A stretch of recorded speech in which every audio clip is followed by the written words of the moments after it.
Bubba Scrubba, Culture War Commentary, Volume 4, Episode 6, marker. Is Donald Trump really contemplating allowing Iran to have a nuclear weapon?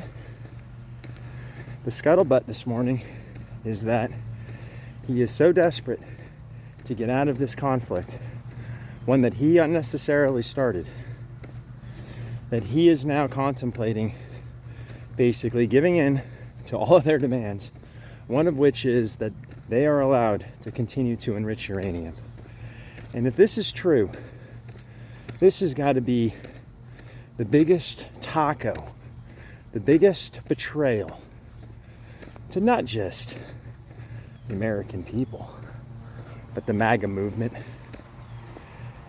I just don't understand how this is perfectly acceptable. I mean, I get it. It's, well, as long as the libs are howling about it, then, it's fine. Let them have a nuclear weapon. Meanwhile, a few weeks ago, we came out and said, hey, we're going to help the Saudis develop and enrich uranium so that they can go and get their own weapon. There's no conflict of interest with Jared Kushner getting his $2 billion stipend for his hedge fund at the end of the first Trump administration. There's no quid pro quo there. Just like there's no quid pro quo with the Qatari jet. And now they're getting a military base in Idaho. Or any number of, there's dozens and dozens of examples of this. Of course, MAGA just sticks their head in the sand as usual, plugs their ears and goes, la, la, la, la, la. We're owning the libs. That's all that matters. Never mind the fact that you've completely betrayed the main principle for why you started this conflict. Time and time and time again, Trump has said, I will never allow Iran to have a nuclear weapon. And yet now, it appears, because he is so desperate to get his ratings up before the midterms, to get gas prices down, to get prices of everything down by opening the Strait of Hormuz, that he's willing to give in to this. And let's just be honest, it's not like we could do anything about it anyway, okay? There's no bunker buster bomb, not that we have anymore anyway, apparently, but there's no bunker buster bomb that's going to be able to reach the enrichment facilities, the centrifuges, and the stockpiles that they already have. So we already have a weak, if not losing hand in that regard. But the fact that you went up in front of the international community and said that, you didn't even get any kind of consensus from the international community. You go up and you say, I did it because I won't allow them to have a nuclear weapon. And that was the whole baseline that underpinned, Operation Midnight Hammer last year, where we sent the B-1s and B-2s in and bombed Pickaxe Mountain and Nantans and wherever their other enrichment sites are. And then he said, oh, they were totally obliterated. Oh, really? So if they were totally obliterated, then why do we have to go back in there again? I just don't understand how this is considered acceptable by the MAGA coalition, when responsible Republicans such as myself, Democrats and independents, see right through this horse shit.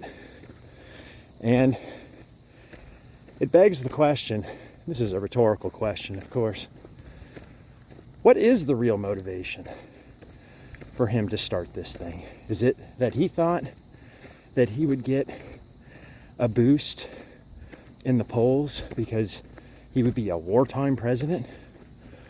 Or does Netanyahu and Mossad really have the goods on him and has the PP tape, has the unredacted Epstein files, etc., and pulled that card on him? Meanwhile, Trump is completely out to lunch, completely checked out on this war.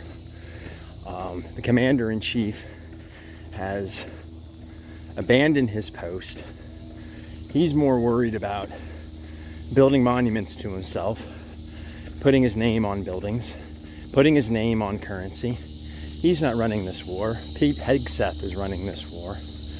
And by all accounts, his ass is on thin ice because the optics of all this look so horrible.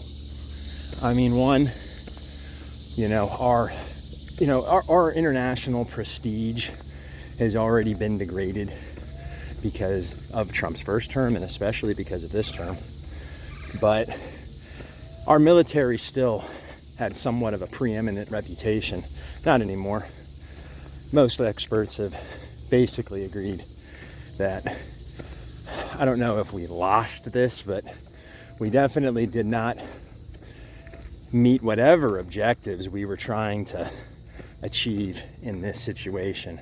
I mean, that's the first thing, right? Is that if you're going to do some kind of surgical strike, military incursion, invasion, whatever it is, you have to have a clearly defined set of goals and an end game planned out. We didn't have any of that. He just decided he was going to push a button because he's the president and fancies himself as the most powerful man in the world, and that there is no limit to the extent of U.S. military power. Well, there is, and we've seen that in Iran, and more importantly, our enemies have seen that, and now they have a better understanding of, one, our lack of organization, our lack of commitment, our lack of leadership, our lack of heavy-duty weapons now, apparently, and, just throw on top $1 billion a day onto the national debt. Also, another major weakness for this country. You add it all up, and what do we have left? Our culture's been degraded. Hollywood movies suck. They don't even make movies in Hollywood anymore. Music's all auto-tune, right? So we don't have any cultural influence, or it's been degraded. Our military influence has been severely degraded. Our political influence is non-existent now in the rest of the world because our former allies don't trust us, and our main enemies, they're emboldened now. So I don't think anybody's sure where this leaves us. We'll have to watch the news today and see if the rumors are true. I wouldn't be surprised if they are. This guy's like a cornered Wolverine, Wolverine with rabies, lashing out.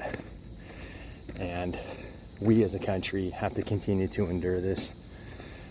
I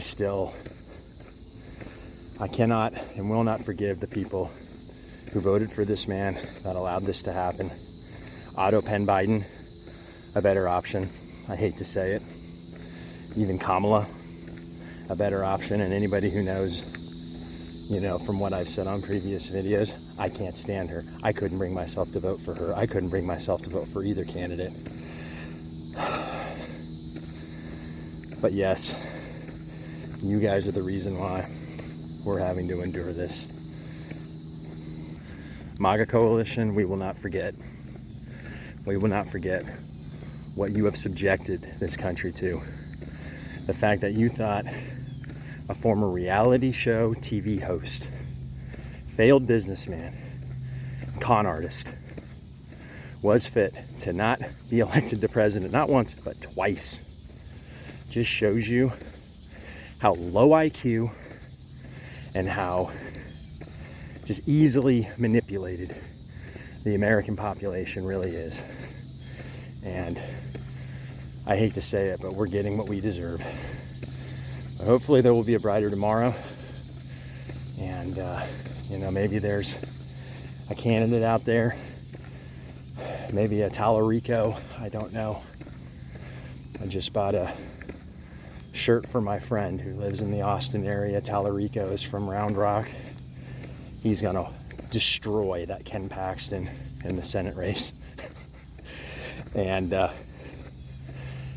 went to the official campaign merch store and bought the shirt, so it was a de facto donation, even though I don't live in Texas, because right about now I feel like this is maybe one of the only politicians that maybe he doesn't have enough of a track record for, you know, people to dig up the real dirt on him yet. Maybe he'll be just as corrupted as every other politician once he gets into office and the money starts flowing. But until then, he seems like he's potentially the best option. Maybe it's an Obama 2.0. Maybe this guy wins in 26, serves a half term in the Senate, and goes for it all in 28. Maybe he is going to be the Messiah and our Savior. Anyway, well, I hope everybody's having a good day. I'll talk to you soon.